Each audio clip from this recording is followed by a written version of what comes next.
Hey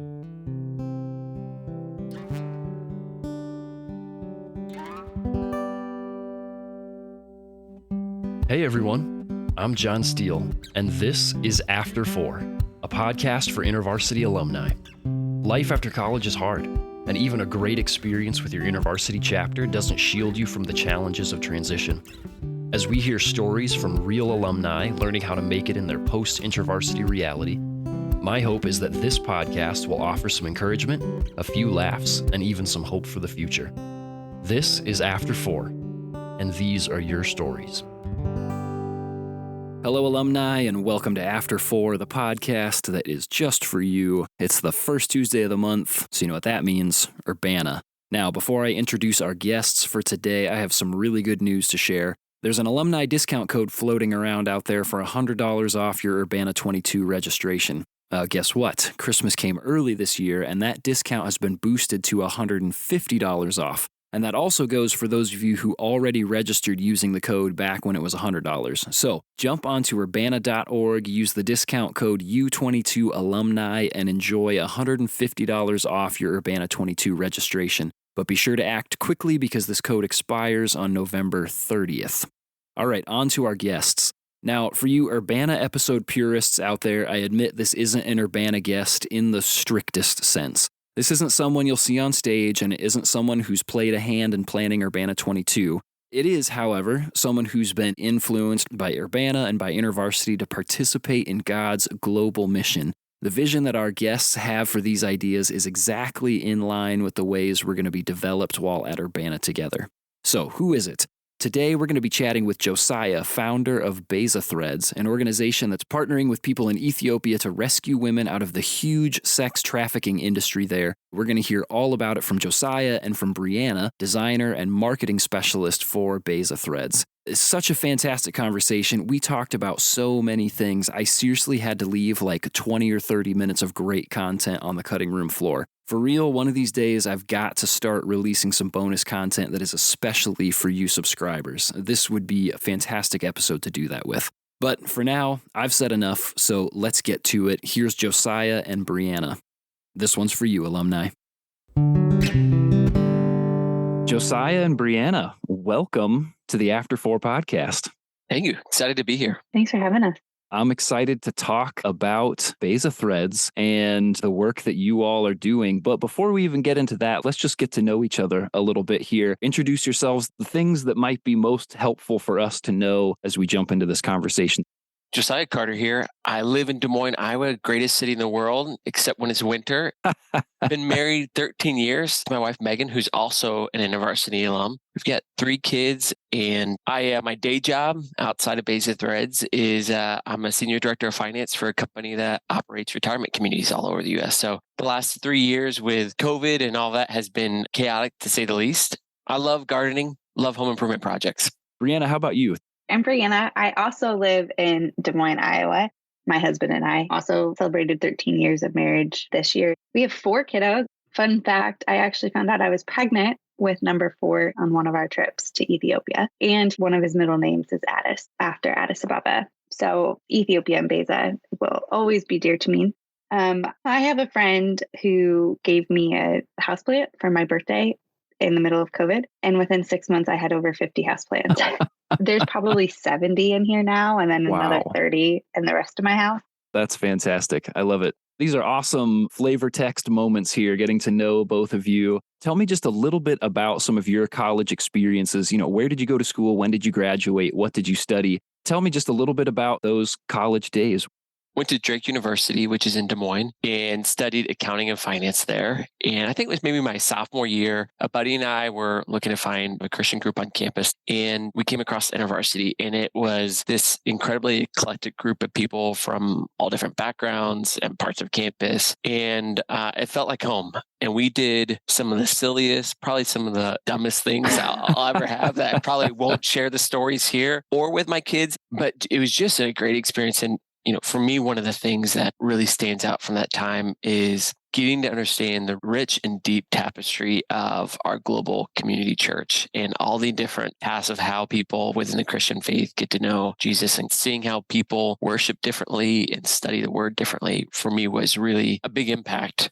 I met my wife at university. That's kind of a big deal. And then I got to spend a summer in Ethiopia. How I got there was a crazy story, and the experience itself was life-changing. Now, Breanna, I know that you're not an InterVarsity alum, but tell me about your college background, and were there steps being taken in your faith at that point, or what was going on for you during your college days?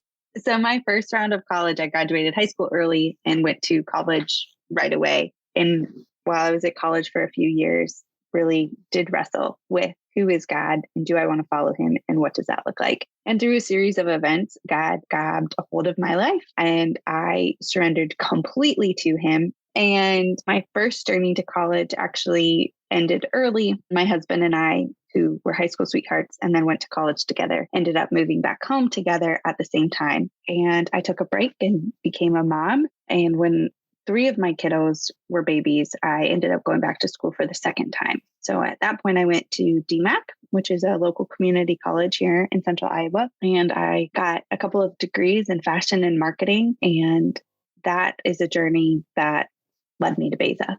That's fantastic. Even if it's not shared InterVarsity history, it's still shared faith story history and the way that God is at work in us as young people and beyond, certainly. So, okay, tell me just big picture about Beza Threads, and then I want to hear more about how this came to be. So big picture, we're a not-for-profit, but what we do is we partner with organizations that work to rescue people out of human trafficking, sweatshops, slave labor, and provide them a sustainable future. And so our main partnership is with a group out of the capital city of Ethiopia. And our goal there is to rescue these women out of this huge industry and prostitution district and give them a sustainable future. And through that rehabilitation, job training, we figure out how do we give them skill sets that will allow them to control where they're headed. And some of that is developing products. And so we work with these organizations that understand the cultural issues, and we partner that with our understanding of products from the Western perspective and figure out how do we partner those together where we can sell a product here in the US to create funding to grow the impact of these people that are on the ground understanding the issue. And so from all the products we sell, we use those funds to help rescue more women, as well as continue to pay the wages of women that have graduated previously that we continue to buy their products. And so it's having this ripple effect of helping the next generation, but continuing to support the current generation of people that have been rescued. At the end of the day, we're here to help empower these women. They have stories that we can even begin to appreciate that they're getting to see God through, and we're just coming alongside to help empower them. Maybe a tangent to that is our name Beza in the Ethiopian language means redemption. The way I think about redemption is this idea of it's not just fixing a problem or putting something back together. It's creating a future that is better than it would have been otherwise. So for these women, it's not just that they're getting rescued out of forced prostitution, but their trajectory for their future and their kids' future is better than it would have been otherwise if they would have had the opportunity. And the second part to that name is one of the very first women that we got connected with. She had a baby from being a prostitute, and her baby's name was Beza. And all the women in the program helped raise this little girl. It all goes together. It's this beautiful kind of tapestry of redemption and how God's a part of that. I love that. That's really amazing. That story always gives me goosebumps. I love hearing that and how Beza got its name. Statistically speaking, we know that 80% of all survivors of human trafficking are vulnerable to being re-trafficked without dignified employment opportunities. So escaping and being rescued isn't enough. I've had 2 trips to Ethiopia. One was with a group of girls who were just pulled out of this open air market where they were exploited multiple times a night. And so I've seen them at the beginning of their journey. The next trip we went on was at that group's graduation, where we got to see them come full circle at the end of their journey. And just the difference in their eyes. Their eyes go from soulless to full of life. Their laugh sounds different. In their physical body, it shows.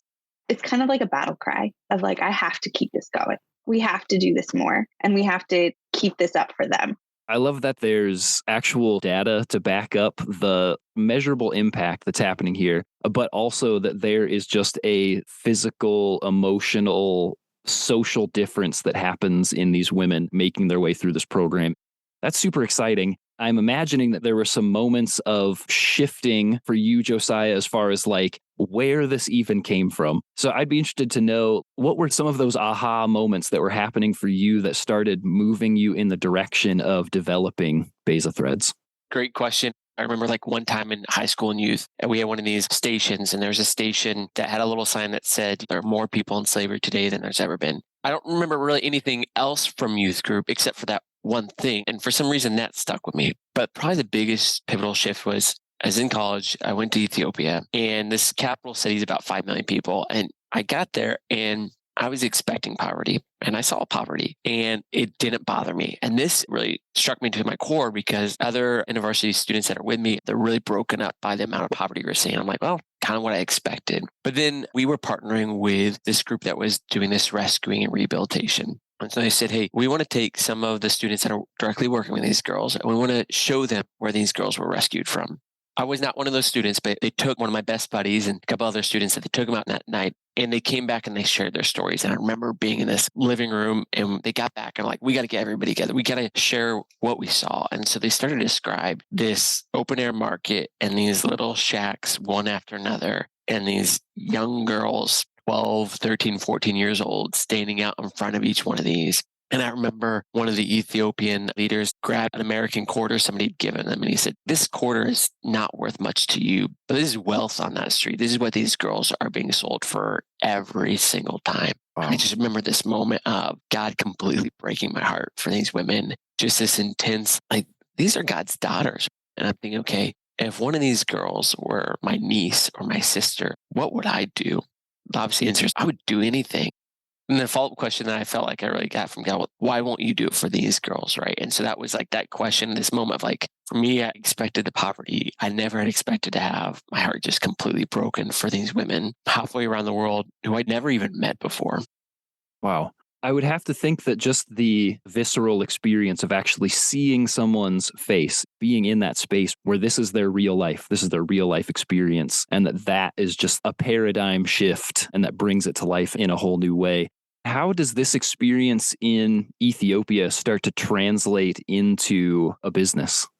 So we get back and we decide we've got to do something. And we knew at that time a little bit about the organization that was doing the rescue, that they were teaching the women at that time to make scarves. So we set up a booth on our campus, and it said lemonade for sale, and lemonade was crossed out and it said sex for sale. And we had that organization ship us 40 or 50 scarves. And we had a bunch of information about human trafficking, just trying to educate students on campus about how pervasive it was around the world. And we said, hey, we're going to sell these scarves made by women rescued. We're going to send all the money back. And we had like doubled or tripled the price from what we bought them. So I think we bought them for like $5 and we sold them for 20. And we sold out of those 40 scarves in like 30 minutes. And it was this moment like, oh, this could be a thing. Being in accounting and business and finance, that's where my mind immediately went like, okay, how could this turn into something more than what it was? So then went from there, graduated, got married, and my wife started to get sick of me telling all the stories about Ethiopia. So the opportunity presented itself where somebody's like, hey, we need an extra leader. Will you, my wife, help lead one of these trips to Ethiopia? And so she got the opportunity to actually have the same experience that I had. And we prayed and prayed about it. And we're like, we feel like we're supposed to do something. So at the end of her trip, I go over to Ethiopia with $1,000, and I sat down with the director and I was like, tell me everything about what you guys do. And I was like, here's what I'm thinking. How about I buy as many scarves as this $1,000 will get me? I'll take these scarves back to the US. I'll sell them and I'll send you the profits back, and we'll start to figure out how we use it to buy more scarves and so forth. And I remember smuggling 2 suitcases full of scarves back into the US. We didn't have a name. We didn't have an organization. It was just, hey, let's do this. And that's kind of how we got started. When I go and visit Ethiopia, or I talk to the team leaders over there, I just love hearing from their perspective what it was like having these really young college students be like, how many more scarves? How many more scarves? Can we do this? And they were just like, yes, you can have the scarves. Yes. So I always love hearing it from Jonas's perspective and other people, what it was like to watch Beza come to fruition. God just breathed the life into what we now know as Beza Threads. So tell me more about how this progressed and became what it is today.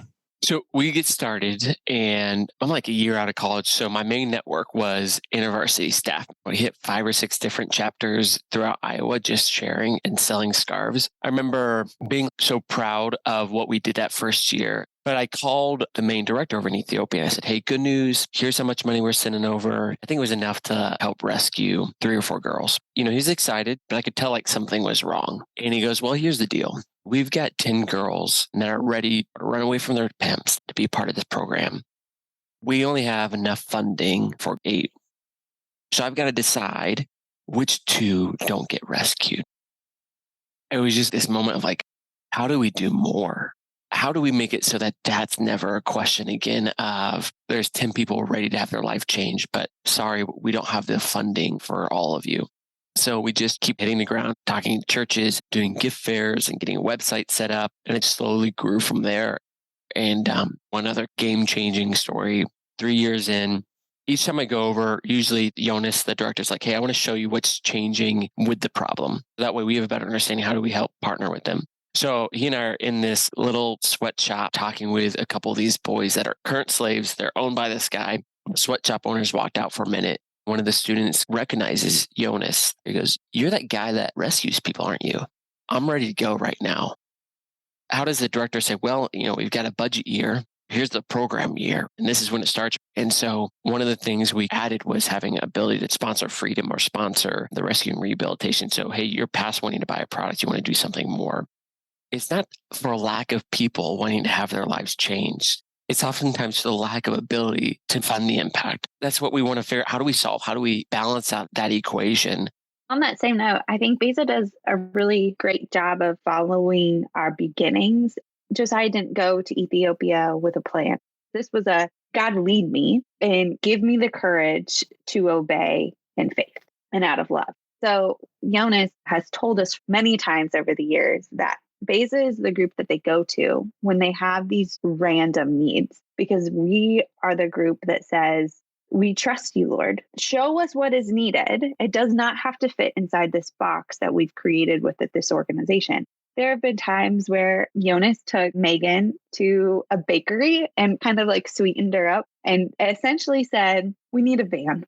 In Ethiopia, you either hire a taxi, which can be expensive, or you stand in line and cram 20 people into a 10-passenger van. It's safer and it's more reliable to have their own mode of transportation. Josiah, it was a multi-year process, right? Well, the funny thing was the funding happened pretty quickly. We went home and shared with our church, let's get a nice used van. Ended up raising the funds to buy a brand new van. And then just like anything else, you think you've taken 3 steps forward and then there's challenges. The process of buying the van in Japanese yen in Djibouti, having it imported from Djibouti over to Ethiopia, being held up at customs took multiple years. Wow. At the end of the day, it was cool to see people get excited and get behind having an impact for these people halfway around the world. There have been other random requests too. Like one year they needed a new website. And so we said, hey, how can we help get a really secure international website for our partners? And Ethiopia, their buildings will lose power just kind of randomly for a couple of hours a day.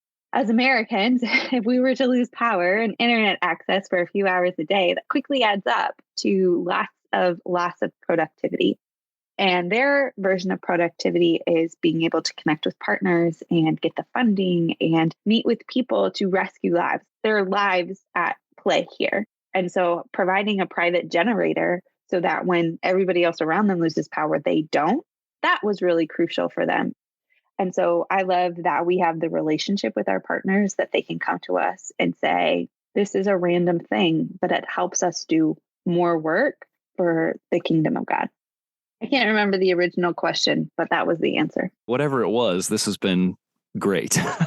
Obviously, the idea of rescuing people out of these terrible circumstances is exciting and just like, wow, this is something that I want to be a part of. But what I don't ever think about is it's not just, well, we need to fund people that can go and steal these people away in the night. That is also these other tiny details that build up to being able to do that and to continue doing that. So I love it that we're getting to hear all of these other pieces that Beza plays a role in making happen so that the bigger picture, the bigger vision can continue happening. So Breanna, somewhere in this timeline, you enter the picture as well and become part of Beza's story. Tell me just a little bit about what that process was like for you and the role that you're playing today. Absolutely. I was a new baby graduate of a fashion degree and a marketing degree. And like many of your alumni listeners can probably relate to, I had no clue what I was going to do with that. And there was a ladies' night at my church and Beza was there. They had scarves and they had just started rolling out some leather products. And I went to the person that was there that night for Beza and was like, listen, I have a marketing degree and I have a fashion degree. I don't have a job right now, but I love your organization and I want to be involved. And I was fairly persistent in communicating with them for a few months until they finally were like, okay, can I bring you a tote of leather products and you kind of give us feedback? Now, what's funny here is I had gone through my entire fashion program saying I never wanted to be a designer. I am not a designer. I am a merchandiser. I am a stylist. I will make the clothes look good, but I'm not going to create the things. And God was like, you're not a designer? Tell me more about that. Because what ended up happening was I started taking over the design of all the leather products. I was just like, yes, I want to be a part of this. I saw the bigger picture of what God was doing on a global scale. And I was like, I will do whatever it takes to be part of that, even if it means becoming a designer. This is where the finance guys like, I probably should stop designing products and find somebody appropriately equipped to do it. And then that's still the role that you carry on today, is designing new products? Yeah, I get to wear both hats, directly working with the team in Ethiopia. When they say, hey, we need a design that facilitates this skill, then I work on finding a trend that meets that design need, and we work together on it. So I lead that part of the program of determining what products are going to come out through Beza. But I also get to wear my marketing hat, which is what I love to do. I get to write the emails and I get to make the videos and I get to communicate with our customers the world impact they are having just by supporting Beza. Okay, so I want you to share how people can engage with the work that you're doing. But before I ask that question, can you share maybe just a little more? What is this process for the women who engage in the program? What does that timeline look like for them? Just so that people have a very clear understanding of these products that are being sold by Beza. This is what this goes towards. So the process actually starts before the process starts. There's a selection period. Our team in Ethiopia is so well known now that people come to the team and say, hey, I want out. But there's some sort of an identification process of who is ready. Who's ready and willing to escape and stay out. And then once they're rescued, they go live in a safe compound. The beginning of the program, they focus on the humanity of these girls, health checks, any medicine if they need it, trauma-centered counseling, because we need to acknowledge who they are as a human before anything else. They start working on life skills, like how do you live with other people without fighting? How do you make friends? How do you learn to trust people? They have to start the healing process before there's any mental or emotional capacity for other things. Usually a couple of months into the program, they are able to start more of that training. There's an education piece. Where are you at in your education? Where do you want to go with your education and with your training? But then from there, they get sorted into different life skill programs. We support and sponsor the leatherworking, but that's not the only option that they have. Since we've started the leather program, we've had at least 5 every year in our leather program. And this program year, there are 16. I always love it when I get the emails that are like, hey, can you buy us more sewing machines? I love that the program is having these growing pains. Once they're in their program, they go through a training. For leather working, it looks a lot like pattern making at first. After a couple of months, they slowly start working on their skills. Like we have a pocket wallet that's a fairly simple product to make. So they start with the simpler products and they graduate up to some of our more complex products like a backpack. And they are refining their skills for months. By the end of the program, they take a test that eventually they'll be certified by the government. And so they have this paperwork that they can go out and get an internship. And we require them before we hire them back that they go get experience somewhere else for at least 6 months. So they go out and they have an internship and some come back and they're like, will you hire me? Or we seek them out and say, hey, you were a really exceptional student. Would you like to be a leader and a mentor and help us make these products? Maybe just a couple of quick things to add is we're selling the products from the training program as well as if we hire those women long term. And one of the challenges we've had is the product quality for something developed in Ethiopia is different than what Americans expect. Americans expect perfection every time. Sometimes it's just educating. Yeah, that thing has a blemish. But that is something that happened as part of their training and their journey to long-term freedom.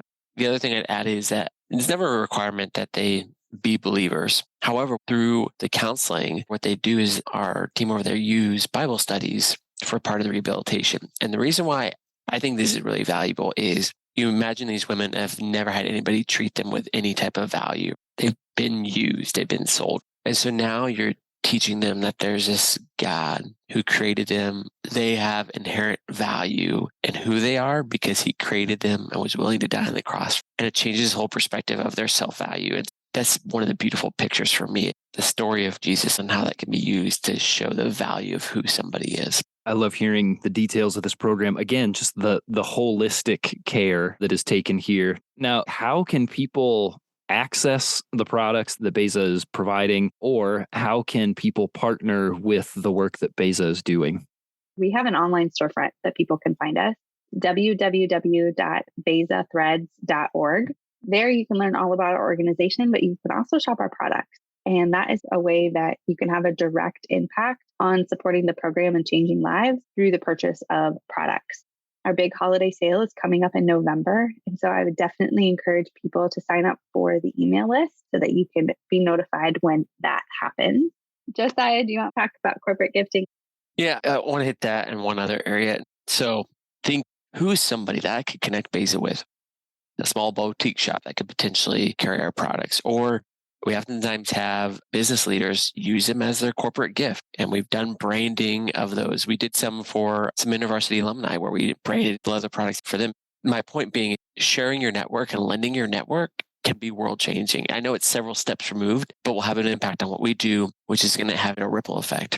The other opportunity, it's almost back to our roots. We initially that first year went and shared at every university chapter we could. Imagine just the sheer power of numbers that university chapters could have, whether it was they wanted to fundraise to rescue one girl, right, which is roughly $1,500. And that was their goal for the year. Or if they wanted to buy products for all their parents for Christmas or whatever it might be. The point being, though, the sheer numbers of the university chapters, think about the impact that could have. So just two ways where using your network or using your buying power is world changing. I love that the way that you can partner with Beza isn't just buy our product and that will help us out, that there are other creative ways to be able to partner and to be a part of what Beza is doing in the world.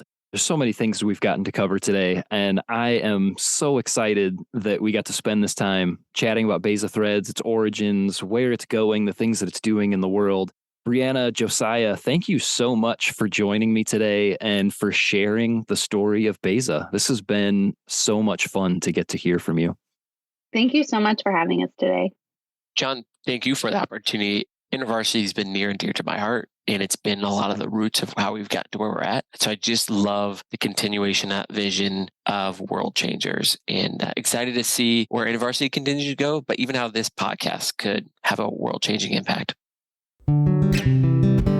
So like I said, maybe not a purely Urbana-specific episode, but here you have the story of an alumnus and his partners in this work who are operating with a mindset that's in tune with God's global mission.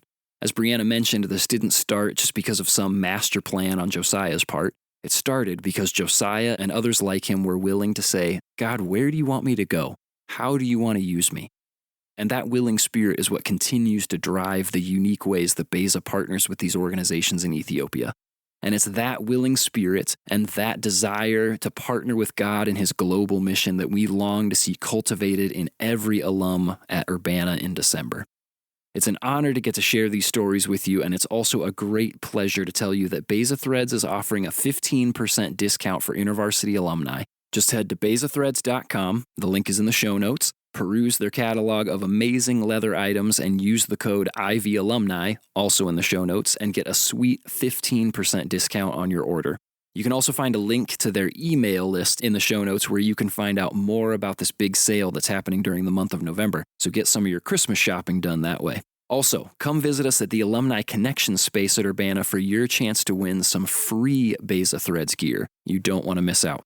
Josiah and Breanna, thanks so much for joining us today, and thank you for the world-changing work that you're doing through Beza Threads and in partnership with others in Ethiopia. We're proud of you, and we are so grateful to know you as alumni. And yes, Breanna, I mean you too. I don't actually have the power to do this, but I consider you an honorary alumna. So let it be written, so let it be done.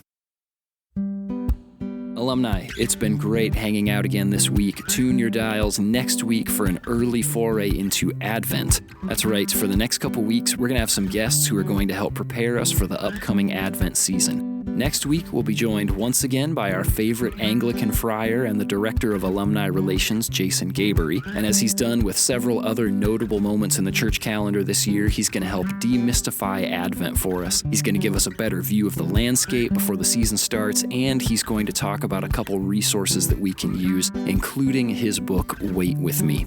And then the following week, we'll be joined by Betty Dickinson. She's going to share about her brand new book, Making Room in Advent. It's a devotional resource that I think we could all benefit from using during this season. As always, in the meantime, please subscribe, rate, and review the podcast, and don't forget to share with your alumni friends. Your support in those simple ways is a huge help for us here at After 4 and is a part of helping us continue to do the work that we love to do in making this podcast. Thanks so much for listening. I will see you in the after, alumni.